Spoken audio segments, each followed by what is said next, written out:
Bitcoin मेरे हिसाब से इस समय एक बहुत ही खतरनाक स्थिति में है और आज की वीडियो में मैं आपको बताऊंगा कि मेरे हिसाब से अब हमें प्राइस में अगले कुछ दिनों में क्या देखने मिल सकता है। अब मैं आपको बिटकॉइन के चार्ट पर लेकर जाता हूं। अगर मैं यहाँ थोड़ा जूम इन करके आपको दिखाऊं तो यहाँ आप देख सकते हैं कि हमारे पास एक राइजिंग वेज पैटर्न है, जिसके बारे में मैंने अपनी पिछली वीडियो में भी बात की थी और पिछले काफी वीडियो से मैं इस बारे में बात करते आ रहा हूँ। मैंने कहा ही था कि ये राइजिंग वेज बिटकॉइन के लिए बहुत ही खराब हो सकता है। तो अगर आपने चैनल को सब्सक्राइब कर रखा है तो आपने वो वीडियो देख ली होगी और आपकी वो वीडियो मिस नहीं हुई होगी। तो सबसे पहले आपको पहचानना है कि मार्केट इस समय कौन से ट्रेंड में है। ये तो सभी को मानना ही पड़ेगा कि इस समय बिटकॉइन एक डाउन ट्रेंड में है और जब से प्राइस ने 65,000 के लेवल को छुआ था अप्रैल में, तब से बिटकॉइन का ये एक डाउन ट्रेंड शुरू हो गया था। आप कितने भी बड़े बुल हो इस मार्केट में, आप कितना भी चाहें कि आप प्राइस को ऊपर जाता हुआ देखना चाहते हैं, आपकी इन्वेस्टमेंट्स होगी बिटकॉइन में, पर इस समय मार्केट बेरिश ही है और आपको ये तो मानना ही पड़ेगा, क्योंकि अगर आप कहेंगे कि ये मार्केट इस समय एक बुल ट्रेंड में है तो आप गलत होंगे।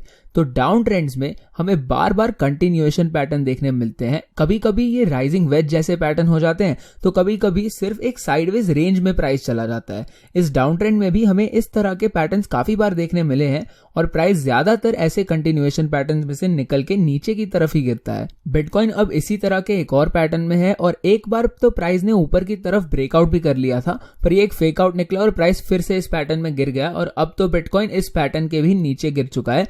बिटकॉइन इस समय फिर से इस पैटर्न में घुसने की कोशिश जरूर कर रहा है और अगर मैं आपको यहाँ पर जूम इन करके दिखाऊं तो बिटकॉइन को अब इस ट्रेंड लाइन से भी कुछ रेजिस्टेंस मिल रही है और हमें ये तो पता ही है कि हमारे सपोर्ट एरियाज जब टूटते हैं तब वो रेजिस्टेंस बन जाते हैं। इस लेवल से बिटकॉइन को पहले सपोर्ट और रेजिस्टेंस दोनों ही मिला था और क्योंकि अब प्राइस इस लेवल के नीचे है इसलिए बिटकॉइन को अब इससे रेजिस्टेंस देखने मिल रही है। एक और बात यह है कि ये रेजिस्टेंस लाइन बिल्कुल $34,000 पर है, जो कि इस मार्केट में वैसे ही काफी समय से एक महत्वपूर्ण लेवल रहा है।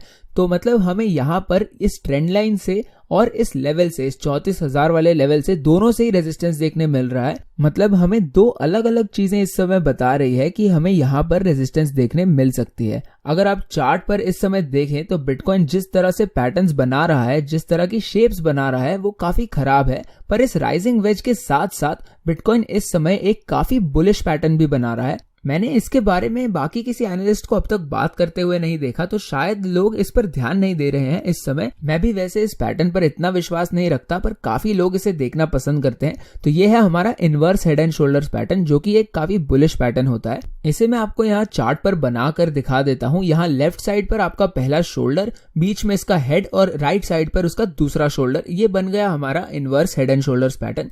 ये इस समय इतना बढ़िया, इतना परफेक्ट पैटर्न तो नहीं है, पर मेरे हिसाब से हमें इस पे फिर भी थोड़ा ध्यान तो देना ही चाहिए।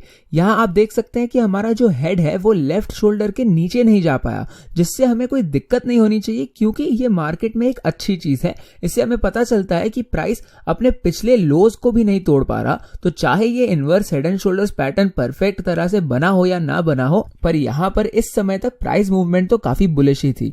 पर फिर जब हमें इसके बाद ऊपर की तरफ ब्रेकआउट देखने मिलते हैं तो वो हर बार फेल हो जाते हैं। बिटकॉइन ने यहाँ 2 बार इस लेवल के ऊपर निकलने की कोशिश की और दोनों बार ही ये नाकामयाब रहा। दोनों बार ही हमें फेक आउट देखने मिले और हम उस लेवल को नहीं तोड़ पाए। तो इसका यही मतलब है कि मार्केट में इस समय बिल्कुल दम नहीं है और इतने बुलिश पैटर्न्स मिलने के बाद भी बिटकॉइन का प्राइस ऊपर नहीं जा पा रहा है।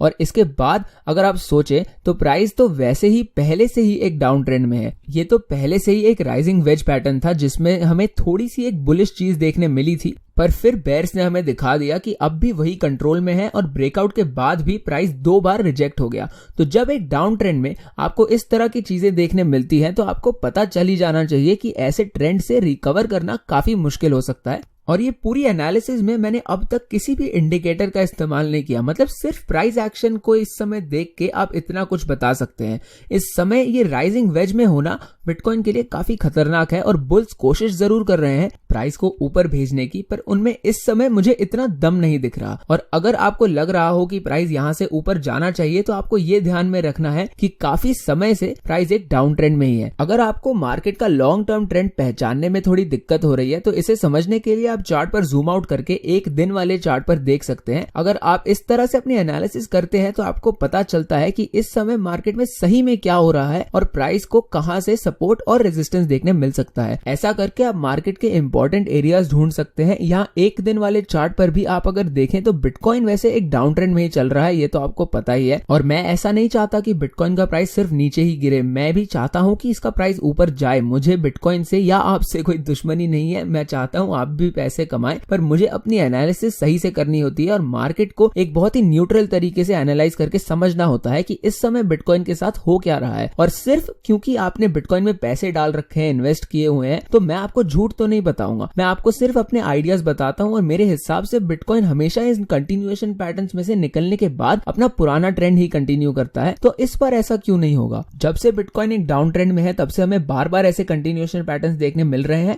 3-4 बार ऐसा हो गया और हर बार प्राइस नीचे ही गिरता गया। और इसके बाद हमें ये बड़ी वाली साइडवेज ट्रेडिंग रेंज देखने मिली जिसमें बिटकॉइन ने बहुत समय तक ट्रेड किया और उसके बाद इसमें से भी निकलकर अब हम इस राइजिंग वेज में आ चुके हैं। तो मेरे हिसाब से मेरे कहने का मकसद ये है कि बिटकॉइन ने हमें बहुत बार इस तरह के कंटिन्यूएशन पैटर्न बनाकर दिखाए हैं। प्राइस कभी थोड़ा ऊपर की तरफ ट्रेड करने लग जाता है एक राइजिंग वेज जैसे पैटर्न में, तो कभी साइडवेज ट्रेड करने लग जाता है एक बेयर फ्लैग की तरह, पर आखिर में इन पैटर्न्स में से प्राइस ज्यादातर नीचे की तरफ ही गिरता है। और जैसा मैंने आपको कुछ देर पहले ही बताया था कि इस पैटर्न में से प्राइस को 3 बार ऊपर की तरफ निकलने का मौका मिला था, पर तीनों बार ही बिटकॉइन ने इसका फायदा नहीं उठाया, जिससे हमें पता चलता है कि बिटकॉइन इस समय भी काफी कमजोर है। अगर आप चाहें तो इस राइजिंग वेज पैटर्न के अंदर ही एक हेड एंड शोल्डर्स पैटर्न बनाने की भी कोशिश कर सकते हैं, पर ये इतने अच्छे से नहीं बनेगा क्योंकि आपको अपने लेफ्ट शोल्डर के नीचे वाले हिस्से को इग्नोर करना पड़ेगा।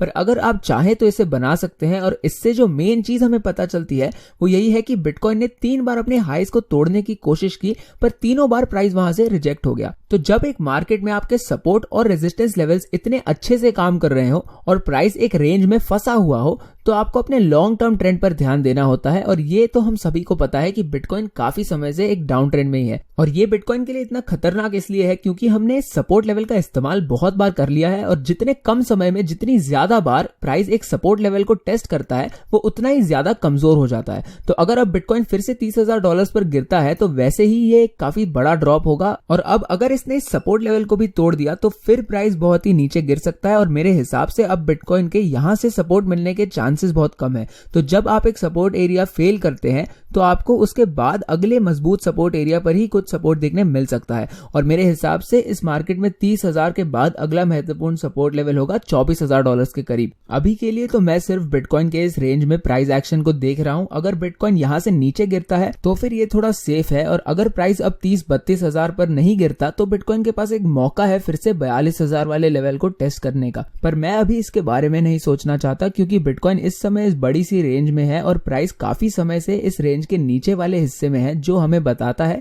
कि बिटकॉइन काफी कमजोर है क्योंकि ये ऊपर वाले हिस्से में जा ही नहीं पा रहा। और प्राइस पहले से ही इस 42,000 वाले लेवल से एक बार रिजेक्ट होकर नीचे गिर चुका है और इस समय प्राइस एक राइजिंग वेज पैटर्न में है। और मेरे हिसाब से ये एक और कंटिन्यूएशन पैटर्न ही होना चाहिए जिसके बाद प्राइस और भी नीचे गिरेगा। पर अगर बिटकॉइन मुझे गलत साबित कर देता है तो मैं खुश ही होऊंगा क्योंकि मैं भी चाहता हूं कि इसका प्राइस ऊपर ही जाए। मैं इस समय किसी ट्रेड में नहीं हूं, पर कुछ दिनों पहले ही मैंने एक शॉर्ट ट्रेड ली थी जिसकी सारी जानकारी वीआईपी ग्रुप में गई थी। आपको अगर वीआईपी ग्रुप ज्वाइन करना हो तो इसके लिए सारी जानकारी आपको डिस्क्रिप्शन में मिल जाएगी। मैं उम्मीद करता हूं कि आपको ये वीडियो पसंद आई होगी। वीडियो को लाइक कर दीजिए और शेयर भी कर दीजिए और चैनल को सब्सक्राइब भी कर दीजिए, और मिलते हैं अगली वीडियो में।